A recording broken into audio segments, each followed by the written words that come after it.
Salut, j'espère que tu vas bien. Alors, dans cette vidéo, on va aborder un sujet super intéressant, mais en même temps fondamental pour la réussite de tes projets. Ça va être l'importance d'être bien entouré. Alors, pour ça, je vais partager avec toi 3 points clés qui me paraissent essentiels pour y arriver. Alors, reste quelques secondes, on en parle juste après le générique.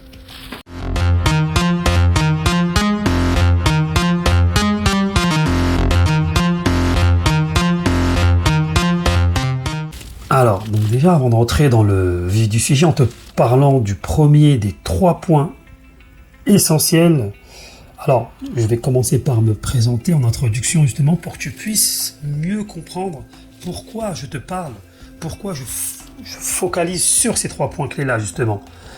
Alors, si tu ne me connais pas, moi, je suis Aruna, je suis consultant informatique depuis maintenant 11 ans.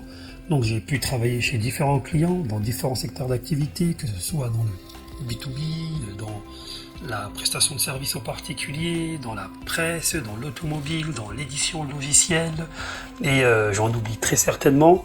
Mais tout ça pour te dire que c'est justement toutes ces expériences super enrichissantes qui m'ont aussi donné très très vite l'envie de mettre mes propres choses en place, de faire naître propres idées de projet, mais c'est aussi justement tout cet engouement, ce passage à l'action, ce côté fougueux qui m'a très vite mis une belle claque en fait, qui m'a très vite mis face à la réalité.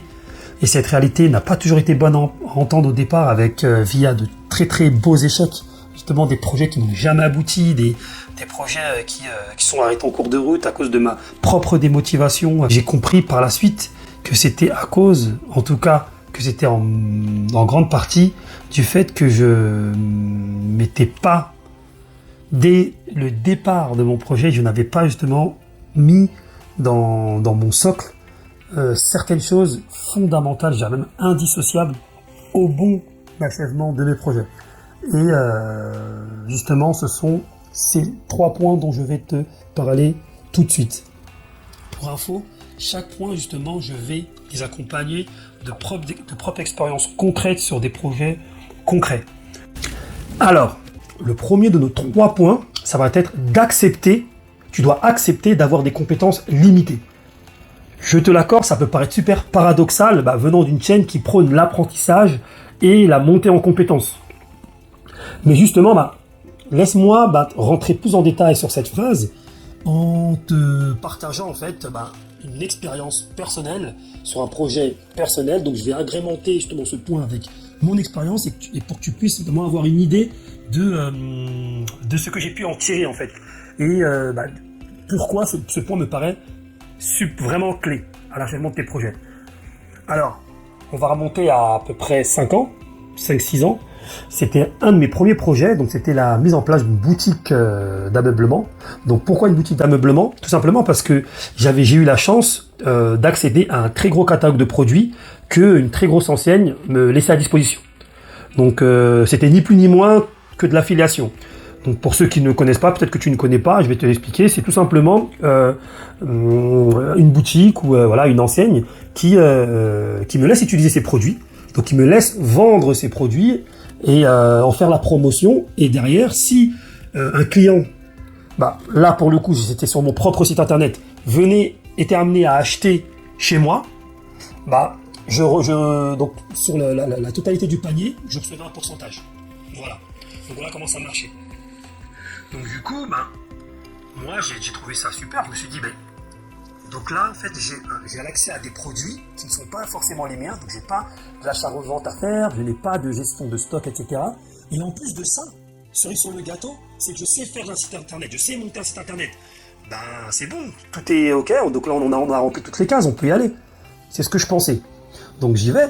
Forcément, la mise en place du site internet se passe super bien, assez rapidement. J'ai toute la stack technique, je sais comment faire en sorte je sais mettre en place une base de données, je sais mettre en place un site assez optimisé avec une navigation claire et très concise qui donne envie à l'utilisateur, en tout cas de convertir et de naviguer et revenir sur le site internet. Il n'y a pas de souci. Mais pour qu'il revienne, faut qu'il soit venu une fois. Et c'est là que le problème commence. Parce qu'en fait, là, ce que je n'avais pas pris en compte, c'est la partie marketing, c'est la partie vente, etc. Donc là, ce qui se passe, c'est que sors de ma zone de confort. Là, quand je commence à m'apercevoir que c'est bien beau de pouvoir mettre une boutique en place aussi belle qu'elle soit, mais derrière, si je la fais pas connaître, il y a que moi qui va l'utiliser. Donc j'ai commencé, et c'est là l'erreur que j'ai commise. C'est là ma première erreur, c'est que j'ai commencé à vouloir apprendre le marketing, comment gérer du contenu, comment monter une communauté, comment faire un beau contenu, quelle est ma cible, quelle est la psychologie du client, etc. Je suis rentré dans des choses justement, et je n'avais pas finalement conscience que c'est un métier à part entière. Je n'ai tout simplement pas conscience que je ne peux pas être expert dans tout ce qui va définir mon projet. J'ai une expertise et je dois justement connaître mes limites. Je suis le premier justement à défendre le fait qu'il faille être curieux, qu'il faut vraiment avoir une vision 360 sur ce qui compose ton projet. Mais par contre, tu ne pourras pas être expert sur toutes les composantes de ton projet. Il faut justement être accompagné de gens qui vont venir te compléter. Et c'est là où on arrive au second point. Alors, le second point, ça va être de s'entourer, en tout cas, d'attirer les personnes qui vont venir compléter tes propres compétences. Alors, je vais expliquer toujours le fond de ce point essentiel via ma propre expérience, via un projet concret, un projet que j'ai mis moi-même en place. Donc, on va rester sur ma boutique en ligne d'ameublement. Donc, justement, c'est la suite de l'histoire. Alors, je me suis essayé de me dépatouiller, j'ai essayé de faire de la gestion de contenu, j'ai mis énormément d'argent dans de la publicité qui ne marchait pas, qui ne créait pas un trafic énorme, donc j'avais un trafic qui frôlait le platonique, mais par contre au niveau du budget, là on était sur l'Everest. C'était vraiment quelque chose justement qui me touchait tous les jours quand je voyais ce que je devais à Google. Alors là, à ce moment-là, je commençais à perdre de l'argent, je me suis aperçu que j'ai perdu énormément de temps à essayer de tenter de monter en compétence sur certains domaines qui n'étaient pas finalement les miens. Et j'ai commencé à me tourner vers justement les gens qui étaient payés pour ça, donc chez mes propres clients, donc chez les clients chez qui je travaillais. Je me suis dit, mais j'ai des collègues qui travaillent dedans, qui sont payés justement pour ça. Donc j'ai des marketeurs, j'ai des commerciales, donc des gens qui font de la prospection client, j'ai des customer success, donc des gens qui travaillent plus côté relation client. Donc eux justement, ils seraient amènes à expliquer un peu mes erreurs, à m'accompagner, à me donner des conseils. Et donc du coup justement, je me souviens, et c'est justement ça qui m'a fait prendre conscience de ce point essentiel, ce second point clé essentiel, c'est quand j'ai parlé à la personne qui gérait les publicités Google. Donc elle gérait toutes les publicités de Google du client. Donc si elle se reconnaît, si elle me regarde, je pense qu'elle va se reconnaître. Et je te remercie. Donc en fait, je suis allé la voir et j'ai commencé à lui montrer un peu mes statistiques Google, mes statistiques Google Ads. Donc Google Ads qui est donc la plateforme sur laquelle on gère nos publicités. Et voilà, donc elle arrive sur mon compte. Elle regarde mon compte, elle l'analyse un peu, super rapidement. Elle commence à me poser certaines questions. Elle m'en a posé, sans mentir, une quinzaine. Dans celle-ci, il y avait par exemple, pourquoi cette phrase-là ? Pourquoi, quand tu vas viser une personne, tu vas écrire de cette forme-là ? Et pourquoi tu ne parles pas d'un produit bien précis ? Pourquoi tu es super généraliste dans ta plume ? Pourquoi dans ta publicité, dans ton encart, tu écris ça et pas ça ? Elle m'en a posé une quinzaine de ce genre de questions-là. Je me suis aperçu, en fait, dans mes réponses, j'étais super fou. Je me suis aperçu qu'en fait, je n'avais pas assez de recul pour pouvoir lui répondre. Qu'en fait, je suis vraiment parti à tâtons, que c'était vraiment dû au bonheur, finalement au bonheur, la chance. Et c'est un domaine d'expertise bien précis. C'est un travail à part entière. Je l'ai compris à mes dépens.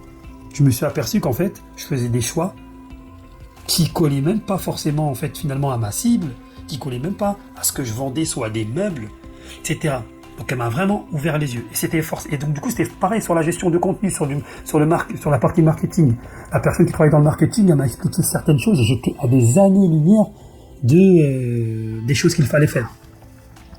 Donc en fait en résumé, c'est tout ça pour dire qu'il faut justement se cantonner en son domaine d'expertise. Je ne dis pas qu'il ne faut pas être curieux.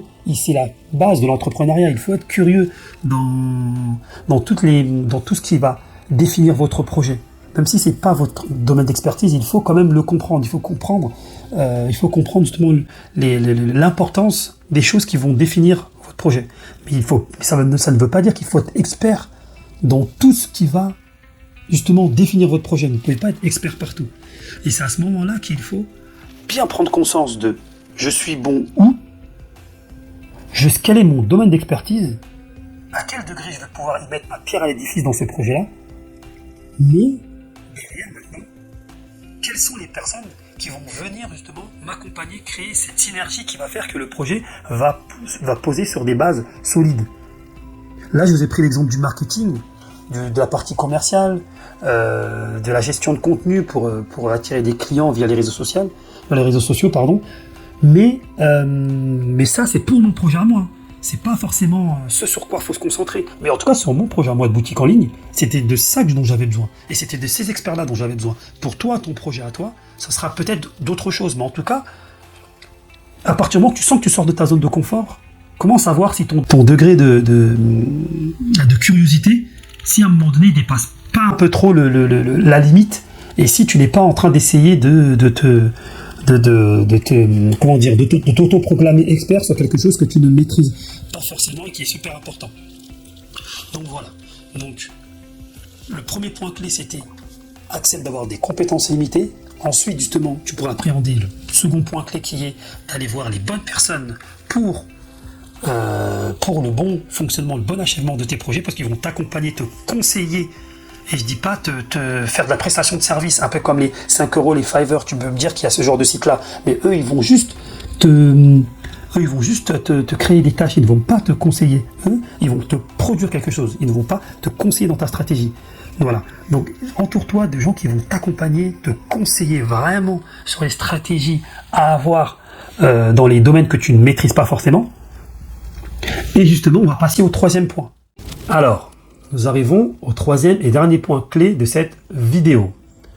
Donc là, ce dernier point clé, ça ne va pas être un énième conseil, mais plutôt la solution à tout ce dont on a évoqué avant. Donc, jusqu'à présent, je t'ai suggéré grandement de venir te faire accompagner, de t'attirer les bonnes personnes, les bons experts qui vont venir compléter tes propres compétences. Mais il faut bien que je te donne des billes pour y parvenir. Et la solution que je vais te donner, ça va être, à mon sens, la solution la plus rapide. Mais, c'est une solution. Mais en parallèle, plutôt, tu vas vraiment devoir, et pour moi, je pense que c'est fondamental, tu vas devoir étoffer ton réseau personnel. C'est-à-dire que la solution que je vais te donner, elle est rapide, mais ça ne veut pas dire que tu ne vas pas devoir, en fait, faire quelque chose qui a toujours marché, soit étoffer ton réseau personnel via par exemple les réseaux sociaux de type LinkedIn, Viadeo, donc tous ces réseaux professionnels qui, au fil du temps en fait, plus tu auras de relations, là tu auras plus de chances que quand tu vas créer un post, quand tu vas faire une appel d'offres, oui je cherche, je donne un exemple, je cherche un marketeur qui puisse m'accompagner dans ma stratégie marketing, dans ma gestion de contenu, etc. sur les réseaux sociaux. À ce moment-là, en fait, tes relations proches vont faire certaines actions sur ton post. Tu auras des likes, tu auras des commentaires, etc. Tu auras en fait des réactions qui vont, au fur et à mesure du temps, en étoffant ton réseau, toucher de plus en plus de monde et des gens qui ne sont pas forcément dans ton réseau.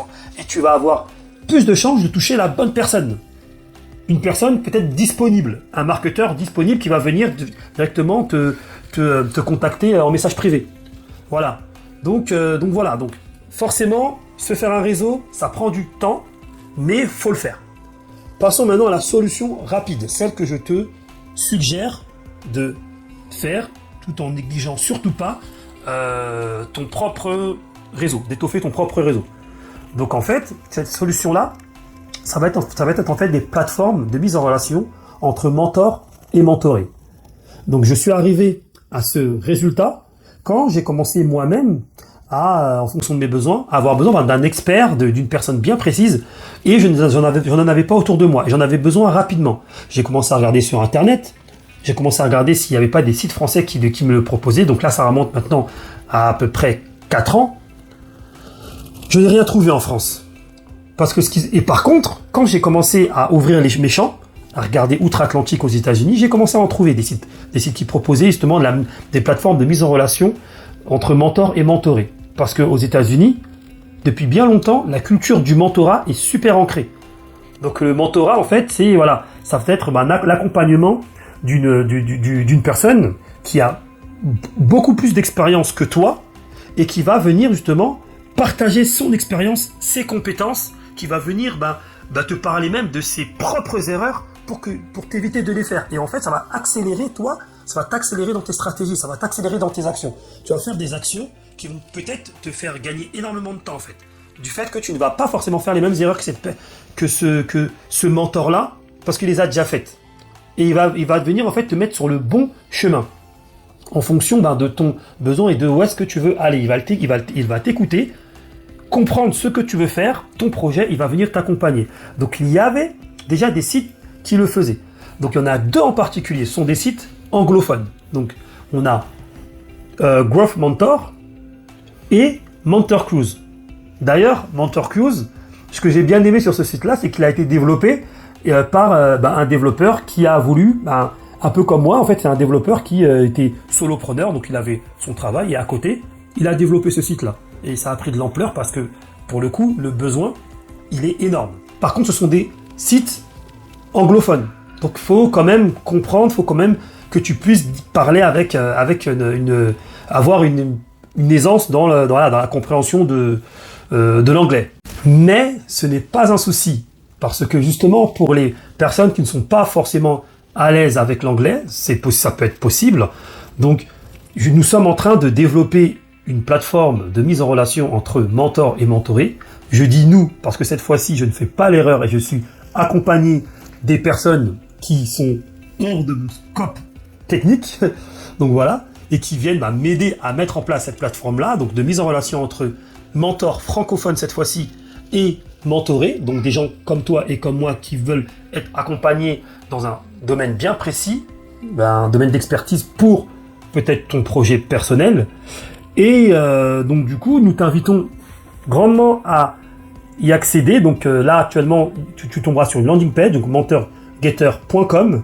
Tu y rentres ton nom, ton prénom, ton mail, l'usage que tu veux en faire de ce site. Si tu veux peut-être être mentor ou mentoré, et tu seras rapidement prévenu de la sortie, en tout cas tu auras une date précise de la sortie du site. Nous arrivons à la fin de cette vidéo, alors n'hésite pas à t'abonner si tu as aimé le contenu. En tout cas, il y a énormément de sujets super intéressants qui arrivent très prochainement. N'hésite pas non plus à commenter si tu as des sujets que tu veux que l'on aborde, ou même des questions, et j'y répondrai avec plaisir. On se dit à la prochaine.